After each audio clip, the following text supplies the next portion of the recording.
Photo खींच के भेजा है। ओके। गया गाइडेंस प्रोग्राम में पूरे बिहार के बच्चों का स्वागत है। मेरे प्रिय बच्चे, आप सबों के बीच मैं संतोष कुमार, गणित शिक्षक +2 राम शाह उच्च विद्यालय फतेहपुर गया से हूँ। क्लास 12th मैथमेटिक्स में 3 डायमेंशन ज्योमेट्री चल रहा था। आज इसका दूसरा लेक्चर है। आज हम लोग देखेंगे बच्चे direct equation of a straight line. जैसा कि आपने अभी तक 2 डायमेंशन में पढ़ा था कि कोई भी स्ट्रेट लाइन होता है तो उसका क्या समीकरण होता है। जैसे आप ये देखें, सपोज करो कि यह एक स्ट्रेट लाइन है तो इसका इक्वेशन ax + by = c, यह भी एक इक्वेशन है। तो ये आपका एक स्ट्रेट लाइन का इक्वेशन है। 10th क्लास में भी आप लोगों ने पढ़ा था 2x + 3y = 6, यह भी एक इक्वेशन है जो एक स्ट्रेट लाइन का इक्वेशन है। तो इससे क्या होता है कि हम लोग 2 डायमेंशन ज्योमेट्री के अंतर्गत पढ़ा, जहां 2D मतलब कि वहां पे आपका 2 बीमा था जो x और y के रूप में थे। आज हम लोग देखने जा रहे हैं वो 3 डायमेंशन ज्योमेट्री में कि equation of a straight line passing through a point a of vector a and parallel to vector b, मैंने उस लाइन का इक्वेशन मुझे ज्ञात करनी है जो ए पॉइंट से पास करता हो और वह बी वेक्टर के क्या हो, पैरेलल हो। देखेंगे बच्चे 3 डायमेंशनल ज्योमेट्री के माध्यम से आप लोग इस तरीके से एक्सिस का निर्माण करेंगे। ये आपका x एक्सिस हुआ, ये y एक्सिस हुआ और ये आपका z एक्सिस हुआ। आप देखेंगे equation of a straight line passing through A given point. एक पॉइंट से हमारा एक स्ट्रेट लाइन पास करता है, उस पॉइंट का पोजीशन, ये ए पॉइंट को डिनोट करता है और ये वेक्टर ए जो है ना, उस पॉइंट के पोजीशन को रिप्रेजेंट करता है। तो इस पॉइंट से एक लाइन पास करता है। अब इस लाइन का मुझे इक्वेशन ज्ञात करनी है जो कहता है पैरेलल टू वेक्टर बी, जो बी वेक्टर के क्या हो, पैरेलल हो। सपोज करते हैं कि यह एक वेक्टर है जिसका नाम हम बी दे रखे हैं, यानी इस लाइन का इक्वेशन मुझे फाइंड आउट करना है जो ए वेक्टर से, यानी कि ए पॉइंट से पास करता हो और ये बी वेक्टर के क्या हो, पैरेलल हो। तब इस स्ट्रेट लाइन का इक्वेशन क्या होगा। सपोज किया जाए कि अगर मैं यहां ले लूं, ये ओरिजिन है और यहां से इसका पोजीशन तय कर दूं तो ये आपका OA हो जाएगा। और हम ये दिखाने जा रहे हैं कि P एक पॉइंट हम इस पे ले लेते हैं। मान लेते हैं कि P point is a locus point, और अगर इस पॉइंट का अगर हम पोजीशन तय कर दें, सपोज करते हैं कि इसका पोजीशन मैंने R वेक्टर ले लिया। अब आप यहां से देखेंगे इसका अगर पोजीशन अगर आप यहां से तय करते हैं, निकालते हैं, तो इस तरीके से आपके पास यहां पे आ जाएगा, ये OP आ गया। और आप क्या देख रहे थे कि ये एक ट्रायंगल का निर्माण हो गया। अब ट्रायंगल लॉ आपने पढ़ा था, जब एडिशन लॉ आपको बताया गया तो उस समय ट्रायंगल लॉ के बारे में आपने देखा। तो क्या देखा, सबसे पहले तो हम ये देखेंगे कि यह एक वेक्टर है और यह एक दूसरा वेक्टर है। सपोज किया जाए कि मान लेते हैं कि ये आपका b1 वेक्टर है, ये आपका v2 वेक्टर है। तो क्या देख रहे हैं कि दोनों वेक्टर एक दूसरे का पैरेलल है। क्या है, दोनों वेक्टर एक दूसरे का पैरेलल है। तो कंडीशन था कि b1 इज पैरेलल टू, अगर b2 हो तो कहते थे b1 vector is equal to lambda times v2 vector, जहां lambda belongs to r, lambda real number है। ठीक है, मेरे साथ क्या समस्या है कि मुझे इस लाइन का इक्वेशन फाइंड आउट करना है जो b वेक्टर का पैरेलल है और ये लाइन a यानी कि a वेक्टर से पास करती है। तो उस स्थिति में हम तय क्या करेंगे कि अगर AP वेक्टर का, यानी कि AP इज पैरेलल टू, या सपोज करो यही तो लाइन आपका A है, ये आपका P है, तो ये AP लाइन जो है से इस वेक्टर का पैरेलल है। तो सिंस हम यहाँ पे कहें कि सिंस चूंकि AP vector is parallel to vector B, तो क्या होगा, अगर B1 पैरेलल टू अगर B2 है तो B1 is equal to lambda times B2। अगर AP बेटा AP अगर पैरेलल है B वेक्टर का तो दिस इंप्लाइज कहेंगे AP vector is equal to lambda times vector B, यानी इसके लेमडा टाइम्स हो गया जहां लेमडा एक रियल नंबर है। अब आप देखेंगे सपोज किया जाए कि अगर AP का अगर हम पोजीशन निकालते हैं AP का, तो क्या करते थे, P में से A को घटाते थे, यानी AP का पोजीशन निकालने के लिए मुझे यहां से OP vector minus OA vector चाहिए। अब आप OP निकालते हैं, इसको ये साइड कर दीजिएगा, तो OP vector is equal to OA vector plus AP vector. अब क्या देख रहे हैं कि माइनस OA है, ये साइड आकर के पॉजिटिव हो जाएगा, तो OP वेक्टर, अब आप देख लो सीधा सीधी मान रखो, OP यानी कि P पॉइंट का पोजीशन दर्शाने के लिए OP हो गया, जिसका आपका पोजीशन R वेक्टर दिया है, यानी OP कहा जाए यहाँ पे OP वेक्टर का पोजीशन R वेक्टर और OA वेक्टर का पोजीशन A वेक्टर। तो OP R हो गया और OA आपके पास जो है वह A वेक्टर है, और अभी आपने AP वेक्टर का मान निकाल चुका है जो लेमडा टाइम्स वेक्टर B होगा, यानी R is equal to vector R is equal to vector A plus lambda times vector B आया। क्या आया, ये उस लाइन का इक्वेशन है जो A पॉइंट से पास करती है और वह B वेक्टर के क्या है, पैरेलल है, यानी इक्वेशन ऑफ द लाइन, इसको लिखेंगे equation of the line passing through the point A of vector A and parallel to vector B, यानी यह उस लाइन का इक्वेशन है जो A पॉइंट से पास किया और B वेक्टर के पैरेलल है। तो इस तरीके से आपने यहां पे देखा। अब हम लोग आगे का कार्य जो करेंगे बेटा, इसमें सपोज करते हैं कि एक एग्जांपल ले लें। क्वेश्चन है, आप यहां पे देखेंगे कि A वेक्टर से कोई लाइन पास करता हो और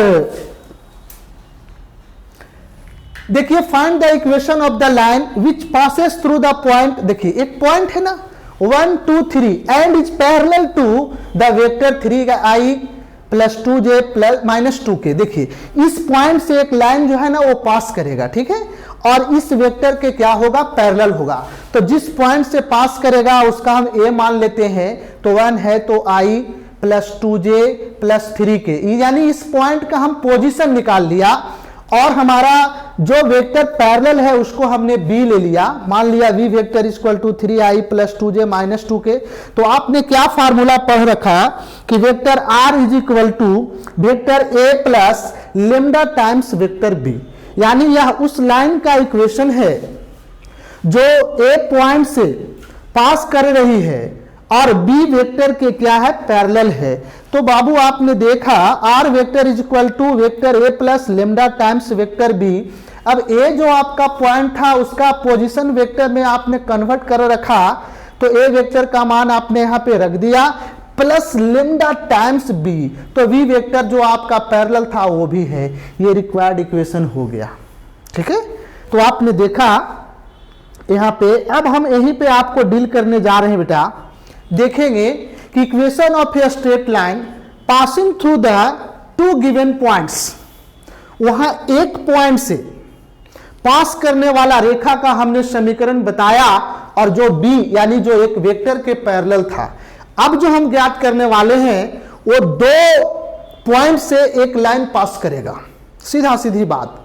अब उस स्ट्रेट लाइन का इक्वेशन क्या होगा, तो सीधा सीधी मैं बता दूं, vector r is equal to a plus lambda times vector b minus a, जहां लेमडा बिलोंग्स करता है r यानी रियल नंबर। अब लगा कि सर आपने तो इसे डायरेक्ट कह दिया, आखिर हुआ कैसे, तो देखो समझने के लिए है कि ये एक पॉइंट है और बी एक पॉइंट है, यहां से हमारा ये स्ट्रेट लाइन पास करता है ये दोनों पॉइंट से। सपोज किया जाए कि इसी स्ट्रेट लाइन पर मैंने एक पी लोकस पॉइंट ले लिया, ठीक है, जिसका पोजीशन तय किया कि वो आर वेक्टर है, जैसा कि अभी आपको मैंने दिखाया।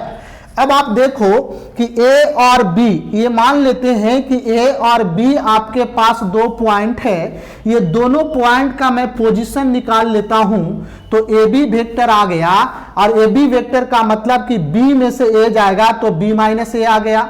सपोज किया जाए कि ये ए बी वेक्टर यहां है, ये है, ठीक है, और ये ए पी वेक्टर है, तो क्या कहना चाहेंगे कि ए पी वेक्टर पैरेलल होगा इस ए बी वेक्टर का।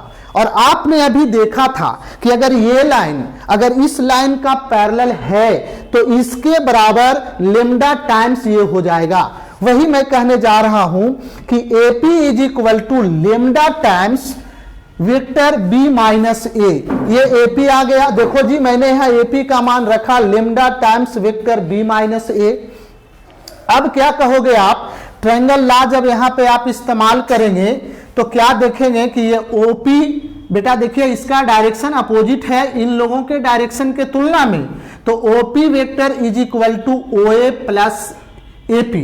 अब देखो OA, तो OA तो मेरा एक पॉइंट है जो वेक्टर A के रूप में है, और AP अभी आपने AP का निकाला यहां पे कि AP is equal to lambda times vector AB, और AB का मान है V माइनस ए। तो ये आपका आ गया equation of a straight line passing through the points A of vector A and B of vector B, यानी A और B वेक्टर से अगर कोई लाइन पास करता हो तब उस लाइन का इक्वेशन होगा vector A plus lambda times B minus A. मतलब वो दोनों जो पॉइंट का आपका दिया रहेगा उसको आप घटा करके लिख लेंगे, यहां से आपका प्राप्त हो जाएगा। देखिए बेटा अब हम आपको आगे बताने वाले हैं equation of a line in 3D Cartesian form के रूप में, passing through the points x1 y1 z1 and x2 y2 z2। देखिए अभी आपने जो देखा कि ये एक स्ट्रेट लाइन है, तो यहां एक पॉइंट था और यहां एक पॉइंट था, ये दो पॉइंट से ये लाइन पास किया, लेकिन वो दोनों पॉइंट किस रूप में थे, वेक्टर फॉर्म में थे। अब हम जो आपको बताने वाले हैं अभी का जो समस्या है वह कार्टेशियन फॉर्म में है, कार्तिक रूप में है। तो देख रहे हैं कि एक आपके पास लाइन है, देखा आपने कि A का कोऑर्डिनेट x1 y1 z1 है, B का कोऑर्डिनेट x2 y2 z2 है। तो आप यहां पे देखेंगे कि ये दो पॉइंट से पास करने वाला इस रेखा का समीकरण क्या होगा। तो मैंने केवल लिख दिया x माइनस x1 बटा x2 माइनस x1, फिर y माइनस y1 बटा y2 माइनस y1, फिर आपने लिखा z माइनस z1 बटा z2 माइनस z1, और ये आपका आया। लगा होगा कि सर कैसे आपने लिखा, अब इसको हम बना लेते हैं, उसके बाद आगे आपको बताएंगे, अगला थ्योरी के बाद ये स्पष्ट हो जाएगा। देखो सबसे पहले आपका ये है जो समझने का चीज है, देखेंगे बेटा कि equation of a straight line आपके पास दिया गया है, लेकिन वो कार्टेशियन फॉर्म में होगा, और कार्टेशियन फॉर्म में हमें ज्ञात करना है कि जो इक्वेशन कहता है कि equation of a line passing through the point x1 y1 z1 and parallel to the vector ai cap plus bj cap plus ck cap, यानी मुझे उस लाइन का इक्वेशन ज्ञात करना है जो x1 y1 z1 पॉइंट से पास करता हो और ai cap plus bj cap plus ck cap का क्या हो, पैरेलल हो। तो मुझे उस लाइन का इक्वेशन ज्ञात करना है। देखो बेटा सपोज किया जाए कि मैं इस डायग्राम को शो करता हूं और यहां पे आपको मैं दिखाने का प्रयास करता हूं। मान लिया जाए कि ये हमारे पास ये जो है ना इस पॉइंट का कोऑर्डिनेट है x1 y1 और z1। सपोज किया कि P पर मैं एक लोकस पॉइंट लिया और इसका कोऑर्डिनेट मैंने कहा कि x y क्या है, z है। अब आप देख रहे हैं कि ये line x1 y1 z1 point से पास कर रही है और यह पैरेलल है ai cap plus bj cap plus ck cap. आपने देखा कि ये लाइन का ये क्या है, पैरेलल है। अब इस स्थिति में आता है कि सर इसका इक्वेशन कार्टेशियन फॉर्म में कैसे होगा। तो सबसे पहले आप ये देखेंगे कि ये इस वेक्टर का पैरेलल है, ये एपी आ गया, यानी सीधा कहें कि since AP vector is parallel to, suppose करो कि इसको कुछ मान लो, मान लेते हैं सपोज करो कि ये एम वेक्टर है, एम वेक्टर का, तो क्या कहेंगे, this implies AP vector is equal to lambda times M vector, lambda times, और एम वेक्टर का मान कितना है बेटा, A I cap plus B J cap plus C K cap. अब आप क्या देखने जा रहे हैं कि ये हमारा जो बन रहा है ये ट्रायंगल का रूप धारण कर रहा है। तो क्या देखेंगे कि P पॉइंट का जो कोऑर्डिनेट आपने लोकस पॉइंट लिया हुआ एक्स वाई जेड है, तो यहां से अगर आप OP वेक्टर का पोजीशन निकालेंगे तो हो जाएगा एक्स आई कैप वाई जे कैप प्लस जेड के कैप। ठीक है, जो पॉइंट है उसके साथ आई जे के का हम लोग टर्म ले लेते हैं। अब देखो बेटा ये x1 y1 z1 ए पॉइंट जो है ये OA इसका पोजीशन वेक्टर होगा, तो OA निकालेंगे तो आ जाएगा x1 i cap y1 j cap plus z1 k cap. अब क्या आप देखने जा रहे हैं, देखेंगे यह हम लोग कि AP वेक्टर का हम पोजीशन निकालने जा रहे हैं, सिंस चूंकि AP बराबर OP माइनस क्या होगा, OA होगा। AP यानी P में से एक घटता है। अब इधर से आप देखना चाहेंगे कि अगर OP निकालेंगे आप तो इसको ये साइड कर दो, तो ये आ जाएगा आपका OA वेक्टर प्लस आपका हो जाएगा AP वेक्टर। अब देखो OP, बेटा OP का मान आपके पास है, थोड़ा हम और इधर हटके लेते हैं, एक्स आई कैप प्लस वाई जे कैप प्लस जेड के कैप। अब OA वेक्टर, तो OA का भी आपने पोजीशन निकाल रखा है, x1 I cap plus y1 j cap plus z1 k cap. AP, अरे यार AP वेक्टर तो आपने ऊपर में निकाल रखा है, lambda times A I cap plus B J cap plus C K cap. अब देखो क्या करना है, बहुत शॉर्टकट तरीके से हम लोग चलेंगे और भागेंगे यहाँ पे, तो आपका सरल आपका सॉल्यूशन होगा। देखेंगे बेटा कि ये एक्स आई कैप प्लस वाई जे कैप प्लस जेड के कैप जो दिया इसको छोड़ देते हैं।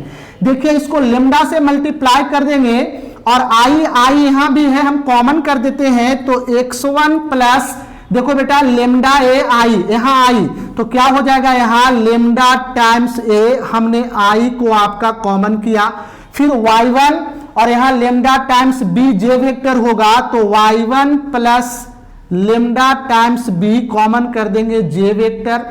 यहां से आप देख लीजिए z1 के कैप है, यहां पर सी के कैप है, लेकिन लेमडा से मल्टीप्लाई होगा तो z1 प्लस लेमडा सी के कैप, ये सी है आपका।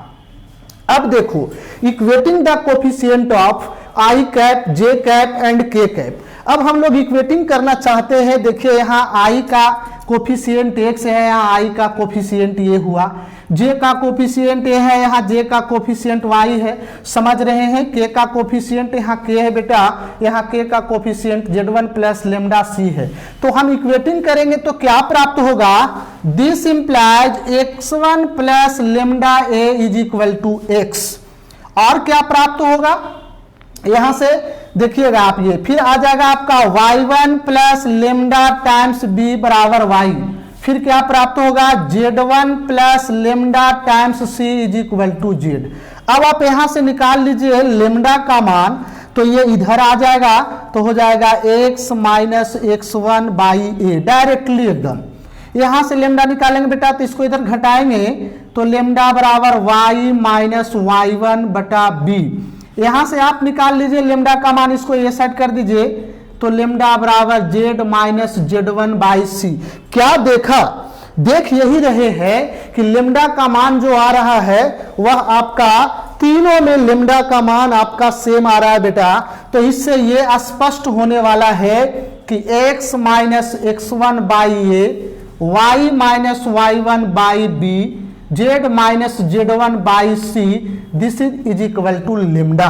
क्या क्या कहेंगे हम लोग, lambda lambda belongs to R, जो कि एक रियल नंबर है। आप लेमडा ले भी सकते हैं बराबर में, ना भी ले सकते हैं, कोई दिक्कत नहीं है, क्योंकि यह एक इक्वलिटी का शो करता है।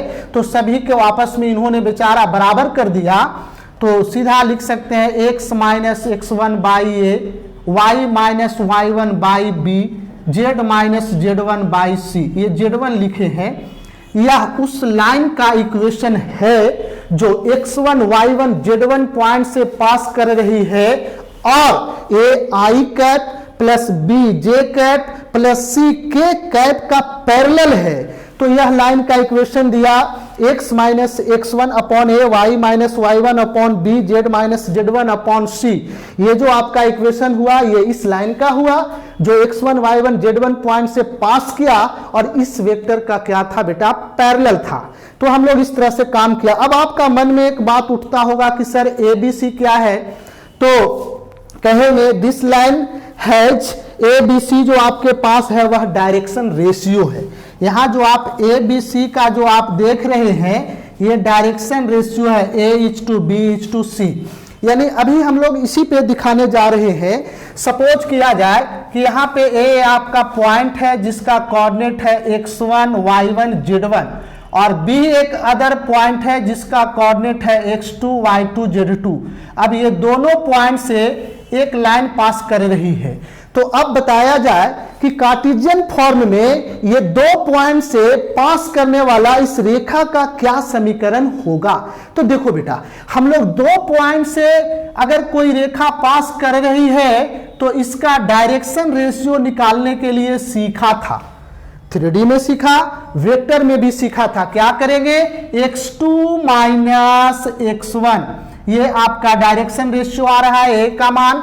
फिर देखो आगे लिखेंगे y2 माइनस y1, फिर इसको कर दो z2 माइनस z1, यानी ये a का मान है, ये b का मान है, ये c का मान है। अब देखेंगे आप कि x1 y1 z1 x2 y2 z2 ये दो पॉइंट से ये लाइन पास कर रही है, तो मुझे इस लाइन का इक्वेशन लिखना है। तो बेटा अभी तुरंत हमने लिखा था कि x1 y1 z1 से पास करने वाली रेखा का समीकरण आपने दर्शाया x minus x1 by A, y minus y1 by b, और z माइनस z1 बाई सी।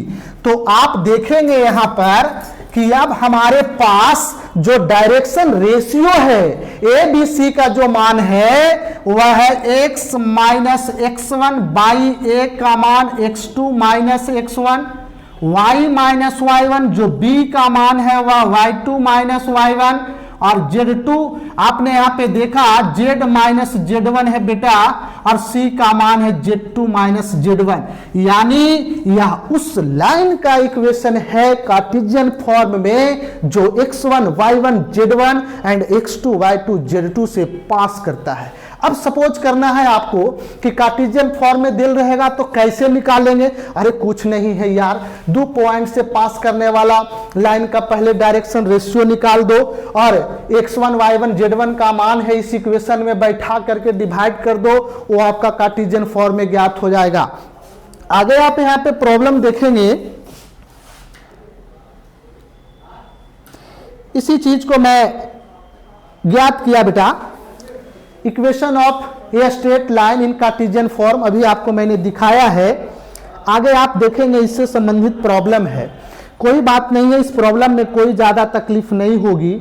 आप सीधा ये देखेंगे कि find the vector and the Cartesian equations, दोनों चीज आपने ज्ञात किया, वेक्टर फॉर्म में भी और कार्टेशियन फॉर्म में भी। Passes through the origin and 5 minus 2 3, एक पॉइंट आपका ओरिजिन है जो पास किया है, और दूसरा पॉइंट आपका 5 माइनस 2 3 है। तो देखो बेटा, हमने ए पॉइंट आपका ये तय किया और एक पॉइंट आपका ओरिजिन है, तो वो तो 0 0 0 होता है, कोई फर्क नहीं पड़ता वहां से। तो सीधा हम मान लेते हैं कि V आपके पास जो आपके पास पॉइंट आया है वो B आपके A को मान लिया 0 0 है, B आपके पास 5i minus 2j plus 3k है। अब ये दो पॉइंट से पास करने वाला रेखा का समीकरण आपने कार्टेशियन फॉर्म में पढ़ा। क्या पढ़ा? Vector R is equal to vector A plus lambda times vector B minus A. तो सीधा सीधी ये बी है ही, और ए का मान आपका यहां ओरिजिन से पास कर रहा है, तो हमको ओरिजिन तो 0 0 है, तो हम अगर बी में से एक हटाएंगे भी 5i में से 0i करेंगे तो कोई फर्क नहीं पड़ेगा। -2j जे में से हम 0j करेंगे सब्ट्रैक्ट करेंगे तो कोई फर्क नहीं पड़ेगा। यानी सीधा अगर ओरिजिन से पास करता हो और एक पॉइंट और कोई दिया गया हो तो वेक्टर ए plus lambda times vector b, और कुछ नहीं करना। जो पॉइंट पास करता है सीधा आप देखेंगे यहां पे R is equal to lambda times vector B. A का मान तो 0i cap plus 0i vector plus 0j vector plus 0 को परिणाम 0 होगा भैया, इसलिए A plus lambda times B कहते थे तो ये समाप्त हो गया। अब इस पे डायरेक्ट बैठा करके आप मान रख दीजिए, ये निकल गया। अब कार्टेशियन फॉर्म में अभी अभी आपने पढ़ा बेटा x माइनस x1 बटा x2 minus x1, y minus y1 बटा y2 minus y1, z minus z1 बटा z2 माइनस z1। देखेंगे आप कि x1 y1 z1 आपका जो है ना वो ओरिजिन है, तो x1 y1 z1 आपका ओरिजिन दिया गया है, और ये आपका वेक्टर b का इक्वेशन दिया हुआ है वेक्टर फॉर्म में। तो क्या देखेंगे आप कि 5 माइनस 2 माइनस 3 जो है वह डायरेक्शन रेशियो का काम करेगा। तो सीधा आप यहाँ पे आप देख लेंगे कि x माइनस x1, तो सीधा x1 आपका 0 है, फिर आपने x2 माइनस क्या कहा x1, तो x1 का मान 0 रख दिया। y माइनस y1, तो x1 y1 z1 तो पूरे के पूरे आपका यहाँ 0 दिया हुआ है, और यहाँ आपने देखा कि y2, यहाँ पे आप देख रहे हैं कि y2 माइनस y1 है, फिर आपने z माइनस देखा z1, तो z1 0 है, और यहाँ पे आप देख रहे हैं कि z2 माइनस z1, तो z2 का मान 3 था और z1 का मान 0 है। सिंप्लीफाई करने पे x upon 5 equal to y upon minus 2 equal to z upon 3।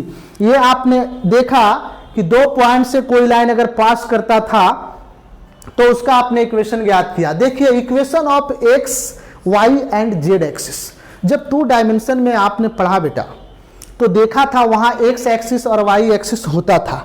जैसा कि आपके पास ये मैं बताऊं कि ये x एक्सिस है सपोज करो, और ये खड़ा कर दिया सीधा y एक्सिस है, चूंकि 2 mutually perpendicular lines are intersect any point is called origin. जहां पे 2 पॉइंट इंटरसेक्ट करते हैं वो ओरिजिन होता था, लेकिन लफड़ा तो यहाँ है बेटा 3 है, वो ऐसे करके खड़ा करना होगा। देखिएगा इस तरीके से हम लोग 3 डायमेंशन का इस्तेमाल करेंगे तो ये होगा, लेकिन 2 डायमेंशन में आपने पढ़ा कि ये x एक्सिस है, ये y एक्सिस है, तो कहते थे आप कि इक्वेशन ऑफ x एक्सिस, अरे x के नाम ले ले तो दुगो तो है वो x और y, तो x एक्सिस का इक्वेशन तो y बराबर 0, अगर y एक्सिस का इक्वेशन तो x बराबर 0। अब यहां देख ले बेटा 3 एक्सिस हो, x axis, y axis, z axis. मजा की बात है कि ये x एक्सिस जो है ना वो पास कहां से करता है? ओरिजिन से। तो इसका कॉमन पॉइंट जो आप देख रहे हैं 0 0 0 हो गया, ठीक है। अब ये i हमको क्या कहना था कि x i का आपका पैरेलल, y j का, और ये z वेक्टर जो है ना वह k का। तो क्या देख रहे हैं कि ये वेक्टर फॉर्म में अगर हम देखें इस तरीके से तो x एक्सिस के पैरेलल i वेक्टर को लिया तो केवल यहां i है, j और k का कोई कोफिशिएंट नहीं है, तो 0 करके ले सकते हैं, कोई दिक्कत नहीं है। तो vector parallel to x axis, देखा x एक्सिस के पैरेलल ही वेक्टर है, इसका क्या पोजीशन तय होगा? तो i कैप प्लस j के है ही नहीं, तो 0j और 0k ले लिया। अब कहना है बेटा कि ये पॉइंट x 0 0 से ये लाइन पास कर रही है और इस वेक्टर का पैरेलल है। तो अभी कार्टेशियन फॉर्म में आपने इक्वेशन ज्ञात किया था x माइनस x1 बटा a, y माइनस y1 बटा b, z माइनस z1 बटा c, जहां a b c क्या था? डायरेक्शन रेशियो था।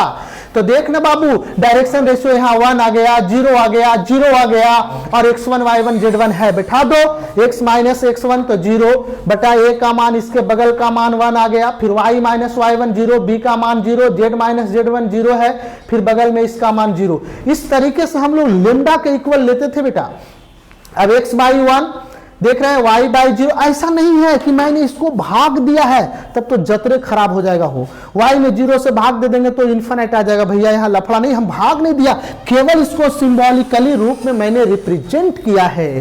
तो x/1 y/0 z/0 equal to lambda. अब अगर हम लेना चाहें तीनों लेमडा के बराबर है हो, तो x/1 बराबर लेमडा, तो x बराबर लेमडा, फिर y बराबर करेंगे, धक लेंगे इसको, तो y बराबर 0 इंटू लेमडा 0 और z बराबर भी 0। यानी क्या आपने देखा कि x अक्ष का जो इक्वेशन आपके पास है वह x एक्सिस पर जो इक्वेशन है वह y z 0 होगा, सीधा सीधी। x अक्ष पर अगर बात की जाए तो y z 0 होगा, और x बराबर लेमडा क्या है, ये दर्शाता है कि लेमडा का मान रियल नंबर होगा तो ये आगे भी जा सकता है, पीछे भी आ सकता है। जैसे जैसे लेमडा का मान होगा x बढ़ेगा, जिधर माइनस में होगा इधर आके घटेगा। तो x एक्सिस का इक्वेशन, तो y और z का मान 0, सीधा सीधी x का मान कुछ भी हो।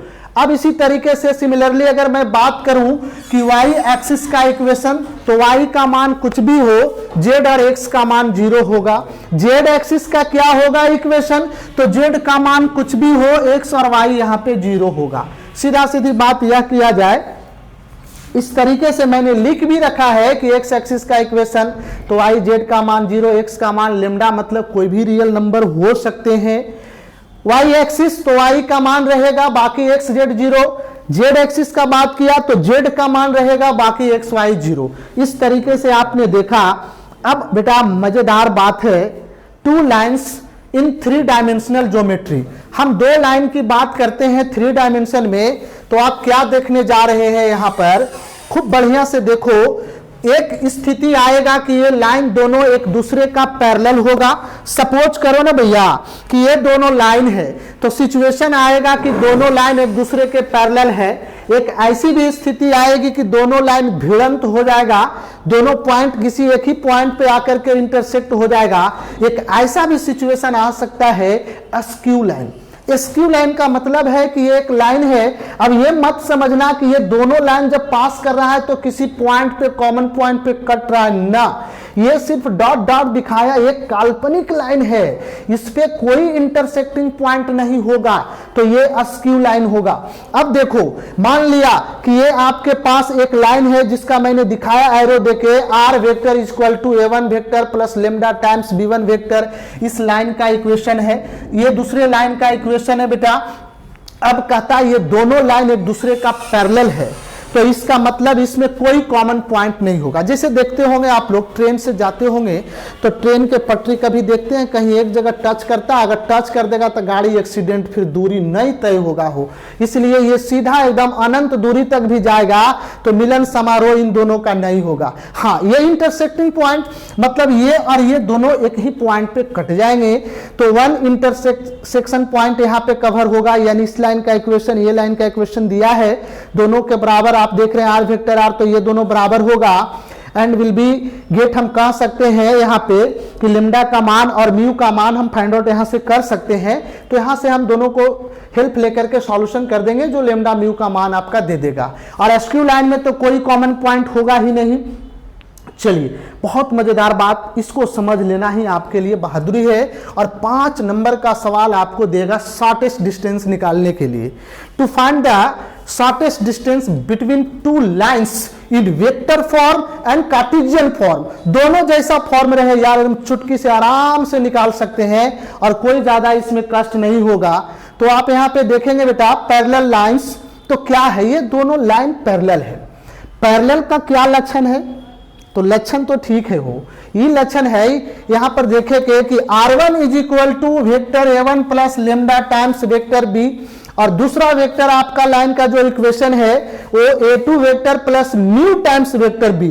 एक बात आप लोगों को नजर आ रही है, वो देखो बेटा कि दोनों यहां पे सेम है, b सेम है, इससे स्पष्ट है अगर सेम ना होता तो ये दोनों पैरेलल ना होता। ठीक है, अगर पैरेलल है तो ये दोनों सेम है। अब देख बाबू, ये लाइन पास करता है A1 पॉइंट से और ये लाइन पास करता है A2 पॉइंट से। बड़ी मजेदार बात, अभी दोनों के बीच का शॉर्टेस्ट डिस्टेंस, तो शॉर्टेस्ट डिस्टेंस का मतलब ये भी आके परपेंडिकुलर, यहां पे भी परपेंडिकुलर है, तो इसका डिस्टेंस निकालना है तो D। देखो जो पैरेलल है उसमें सेम है, उसका B वेक्टर ले लो क्रॉस। अभी दोनों पॉइंट का पोजीशन निकाल दो, तो A1 AB का पोजीशन निकालेंगे तब B में से एक घटता है, यानी B2 माइनस क्या हो जाएगा A1। तो क्या देख रहे हैं, A2 माइनस A1 क्रॉस ले लिया बटा मैग्नीट्यूड निकाल दो वही पैरेलल में जो सेम है उसका।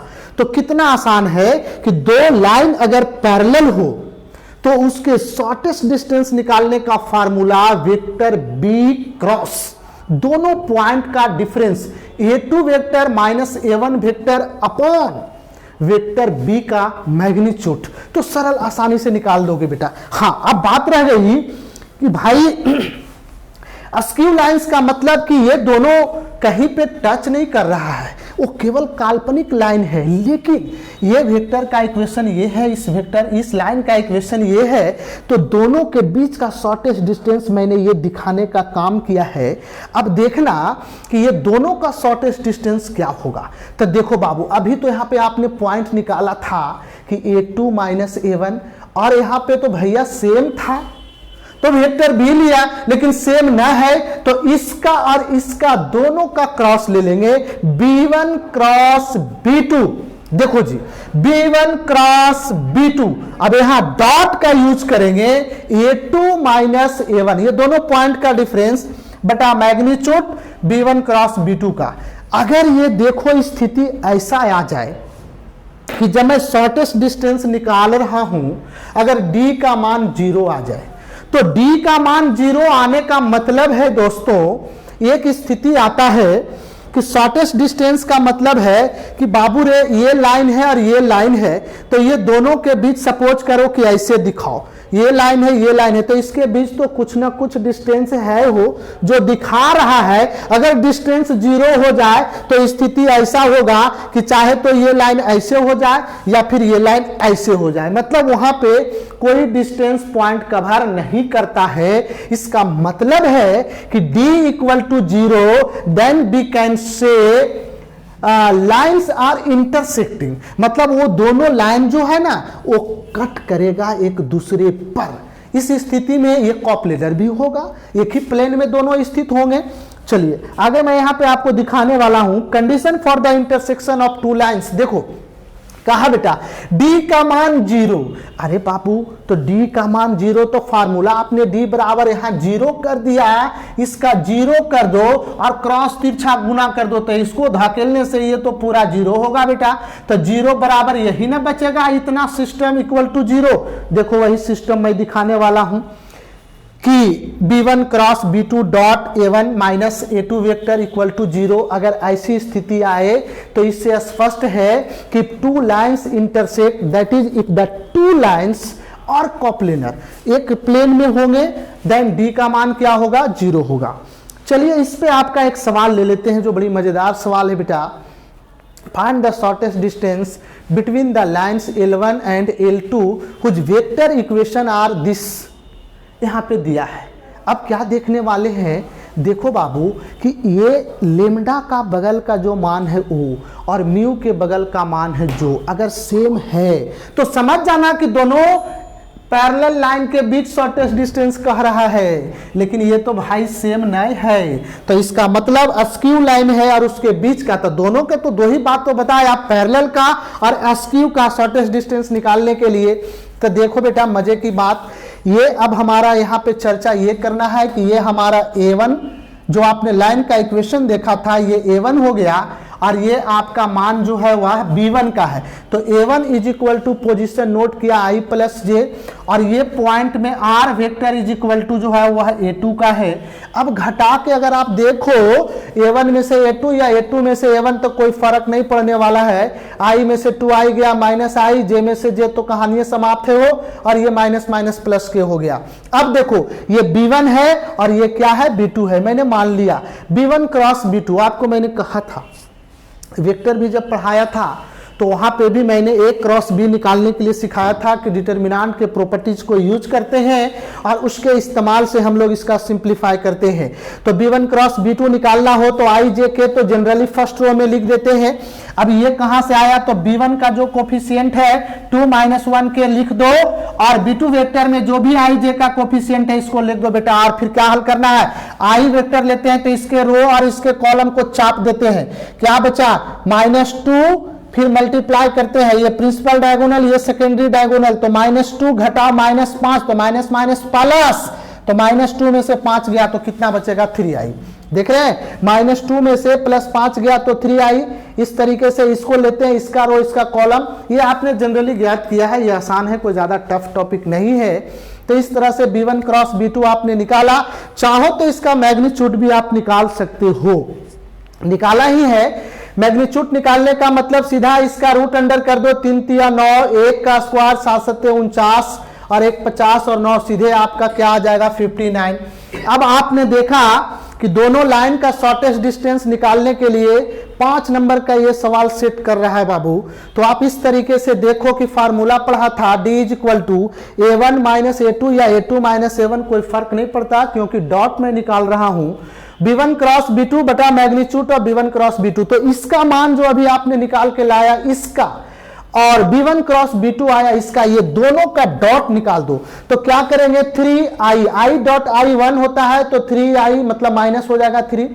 यहां तो भैया जे है ये ना हो, कहानी समाप्त। तो ये -3 और ये आपके पास 7k आया तो -7, यानी -3 -7। और जब मैग्नीट्यूड आपने पहले लगा रखा है मॉडुलस तो माइनस माइनस प्लस होगा, यानी 10/√59। तो इस तरीके से हम लोग देखा कि दो आपके पास अगर लाइन दिया गया हो और दोनों लाइन का इक्वेशन अगर इस तरीके से वेक्टर फॉर्म में हो, कार्टेशियन फॉर्म में भी दे रखेगा, कोई प्रॉब्लम नहीं है, तो उस स्थिति में हम लोग इस फार्मूले का इस्तेमाल करके हम उसके बीच का शॉर्टेस्ट डिस्टेंस निकाल सकते हैं बेटा। ये एनसीईआरटी का क्वेश्चन था। और आप यहां पर देखिए, अब एक बात है, एंगल बिटवीन टू लाइन्स। अब ये दो लाइन का बीच का एंगल है, तो सपोज करो ना यार कि ये एक लाइन है, इसका इक्वेशन है vector r = a1 vector plus lambda times b1 vector, और एक दूसरी लाइन है जो r vector = a2 vector plus lambda times b2 vector. अब देखो ये दो लाइन के बीच का एंगल ज्ञात करना है दोस्त, तो एक एक्यूट एंगल होगा और एक एब्ट्यूज एंगल होगा। तो क्या देखने वाले हैं हम लोग, ये इसका महत्व हम लोग कर रहे हैं, ये थीटा मान लिया ये एक्यूट एंगल हो, आई पूरा आएगा ना भैया 180 डिग्री, तो ये थीटा इसमें घटा दो तो ये कितना होगा पाई माइनस थीटा। तो एक एंगल अगर मालूम हो गया एक्यूट एंगल तो दूसरा को ऑटोमेटिक घटा देंगे, पाई में से थीटा वो आ जाएगा अदर ऑब्ट्यूज एंगल। चल भाई, तो देखो angle between two lines is the angle between their. यहां पे हम लोग देखने वाले हैं इस तरीके से वेक्टर्स में, पैरेलल वेक्टर्स में। तो आपने कहा था जब आप पढ़े थे, ये क्या पढ़ा था आपको डॉट प्रोडक्ट वेक्टर में, तो कहा था a dot b = magnitude a magnitude b cos theta, वहां से cos थीटा निकाला था तो a डॉट b बटा मैग्नीट्यूड a मैग्नीट्यूड b से आपने डिवाइड किया था। हम लोग बेटा इसके बीच का एंगल निकालने वाले हैं। तो देखिए इसका बात करते हैं जो इस वेक्टर का पैरेलल हो। सपोज करो कि इस वेक्टर का पैरेलल ये b1 है और इस वेक्टर में पैरेलल आपका क्या है b2 है, जो मैंने बात किया देयर पैरेलल वेक्टर्स। देखो जी, तो b1 और b2 का चर्चा करेंगे केवल हम लोग। तो b1 डॉट b2 बटा मैग्नीट्यूड ऑफ b1 और b2, यानी दो इस तरीके से आपके पास अगर कार्टेशियन फॉर्म में मान के चलो अगर दिया हुआ इक्वेशन अगर है दो वेक्टर का, तो सीधा हम लोग इसका देखेंगे जो इसके पैरेलल है। इस लाइन का जो पैरेलल वेक्टर है ना, ये b1 है, तब ना लेमडा टाइम्स b1 हो गया, और इसके जो पैरेलल है यानी ये b2 है। तो केवल हमको इसी से काम चलेगा, लेमडा का बगल में और लेमडा हो या म्यू हो उसके बगल का, दोनों को लेके इसके बीच का एंगल फाइंड आउट करेंगे। तो देखा आपने कि थीटा जो है वो एक्यूट एंगल है और पाई माइनस थीटा जो है वह ऑब्ट्यूज एंगल है। इस तरीके से आप लोग देख रहे हैं कि दो एंगल को हम लोग फाइंड आउट कर रहे हैं, एक आपका एक्यूट एंगल और दूसरा आपका हो गया ऑब्ट्यूज एंगल।